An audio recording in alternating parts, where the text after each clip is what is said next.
Buenos días, respetable doctora López. Este día voy a abordar el tema quistes odontogénicos. Vamos a iniciar hablando sobre qué es un quiste odontogénico. Estos son un tipo de lesiones en los maxilares que van a causar destrucción del mismo. En este presente trabajo vamos a abordar cada uno de los quistes, características clínicas, morfológicas, hallazgos radiográficos, así como también tratamientos y diagnósticos diferenciales. Esto con el objetivo de ampliar conocimiento sobre el diagnóstico y tratamiento de los quistes, así como también identificar a través de características clínicas y morfológicas cada uno de ellos para lograr realizar diagnósticos diferenciales entre los quistes, ya sea basándonos en radiografía o en características clínicas. ¿Qué es un quiste? Este se define como una bolsa de tejido conectivo epitelial tapizada en su interior por epitelio y recubierta en su cara externa por un tejido conectivo. Este se va a encerrar dentro de un líquido o un semilíquido. Estos se van a clasificar en dos tipos: quistes odontogénicos de origen inflamatorio, que acá entran los quistes radiculares y el quiste inflamatorio colateral, y los quistes odontogénicos y no odontogénicos. Entre estos se encuentra el quiste dentígero, el queratoquiste odontogénico, el quiste periodontal lateral, el quiste gingival, el quiste odontogénico glandular y el quiste ductal nasopalatino. Voy a iniciar hablando sobre el quiste radicular, que este se define como una lesión osteolítica de los maxilares que se va a originar a partir de un foco inflamatorio proveniente del foramen apical como consecuencia de una necrosis pulpar. Su diagnóstico es que no hay pruebas, cuando se hacen las pruebas, da negativo a los cambios térmicos, eléctricos, a la percusión y a la palpación. Y en la radiografía se va a mostrar una imagen radiolúcida con pérdida de la lámina dura, y generalmente se va a ver una línea radiopaca como redondeada. Se va a observar también ensanchamiento en el espacio periodontal, así como también una línea ósea de condensación, o sea, como del quiste. Luego tenemos que el diagnóstico diferencial puede confundirse con un granuloma, aunque puede ser un factor el tamaño, que no es como decisivo para establecer un diagnóstico. Se va a aceptar como de cuando sea 2 centímetros más. El tratamiento de este quiste va a ser la terapia endodóntica convencional, y si la lesión reaparece, se va a recomendar un tratamiento quirúrgico. Luego tenemos el quiste periodontal lateral, que este proviene del ligamento periodontal lateral de un diente erupcionado. Debe distinguirse que los quistes radiculares laterales son de origen inflamatorio. Sus características clínicas es que está situado en la raíz lateral de un diente vital y puede aparecer con la edad. Este se va a localizar con frecuencia en los dientes de la mandíbula, ya sea en las regiones de premolares o ya sea caninos, o en zonas de terceros molares. En sus características radiográficas vamos a observar una imagen radiolúcida situado entre las dos raíces de los dientes involucrados. Una de sus características como histológicas es que este epitelio se encuentra como queratinizado y con engrosamiento como en la placa. El tratamiento de este va a ser quirúrgico, y vamos a tener en cuenta que vamos a proteger la vitalidad de las otras piezas.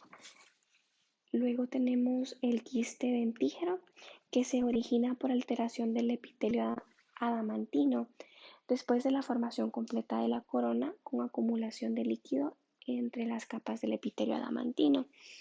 Esto va a ocurrir antes de la formación coronaria. Como resultado podría ser un quiste primordial. Sus características clínicas está asociado a una corona de un diente no erupcionado o retenido, por lo que la ubicación es más frecuente en la zona de los terceros molares, en específico los inferiores o ya sea el canino superior. Este es uno de los más frecuentes y también puede llegar a comprometer a la rama ascendente de la mandíbula o ya sea el cóndilo. Entre sus características radiográficas es que hay una zona radiolúcida redondeada y bastante circunscrita y como ya había mencionado que se asocia como a una corona sin erupcionar. Su diagnóstico diferencial es un queratoquiste o ya sea un tumor odontogénico adenomatoide o un tipo de ameloblastoma. Luego tenemos al queratoquiste, que es una lesión formada por una, por una proliferación de las células basales a partir de la lámina dental con epitelio de revestimiento de queratina o ya sea parenquima. Este vamos a describirlo como que es uno de los más frecuentes eh, y se va a producir más frecuente en el sexo masculino. Puede causar ya sea parestesia en los labios y la zona más frecuente es en los terceros molares y la zona de caninos. Entre sus diagnósticos diferenciales tenemos el quiste dentígero, el quiste primordial o algún tumor odontogénico adenomatoide. Su tratamiento es la extirpación quirúrgica con curetaje óseo o osteotomía segmentaria. Luego tenemos al quiste de erupción, que es un quiste dentígero de los tejidos blandos gingivales y externos al hueso. Entre sus características clínicas tenemos que es más frecuente en niños y se va a asociar como a un diente próximo a erupcionar. Se va a caracterizar por un volumen en los rebordes alveolares y se va a presentar como una tumefacción como color azulada que va a retener líquido. Luego en radiografías no se mira porque es tejido blando, ¿verdad? Su tratamiento, em, ya que es un diente que va a romper el lugar, entonces solo se realiza una incisión para facilitar la erupción de la pieza que ya viene. Luego tenemos el quiste gingival del adulto que se va a originar a partir de la lámina dental. También se puede originar por tejido glandular heterotópico o por cambios degenerativos o ya sea por prolongaciones del epitelio. Sus características clínicas es que se va a observar un abultamiento indoloro y bien circunscrito, como se ve acá, en la superficie de la mucosa gingival. Va a alcanzar más o menos 1 centímetro y suele aparecer entre la zona de caninos y premolares. El diagnóstico diferencial es un quiste periodontal lateral. Entre sus características radiográficas, bueno, no se va a aparecer en la radiografía por también ser de tejido blando. Luego tenemos el quiste nasolabial, que este va a proceder del epitelio atrapado en el surco nasomaxilar, entre los mamelones nasales y externo y el maxilar, o bien ya sea de restos del conducto nasolagrimal. Sus características clínicas es que puede producir erosión en el maxilar y luego en la cresta. Se va a dar como un quiste indoloro y que se puede desplazar. Su diagnóstico diferencial es un absceso dentoalveolar y su tratamiento va a ser netamente quirúrgico.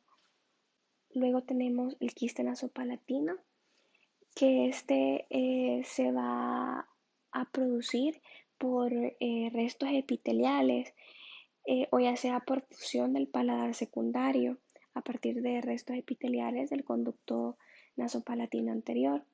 Entre sus características clínicas vamos a tener que esté completamente asintomático y rara vez se manifiesta como hacia el interior.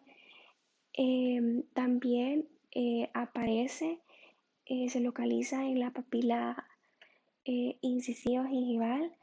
Em, este puede llegar a drenar líquido eh, purulento mediante se haga presión en la zona.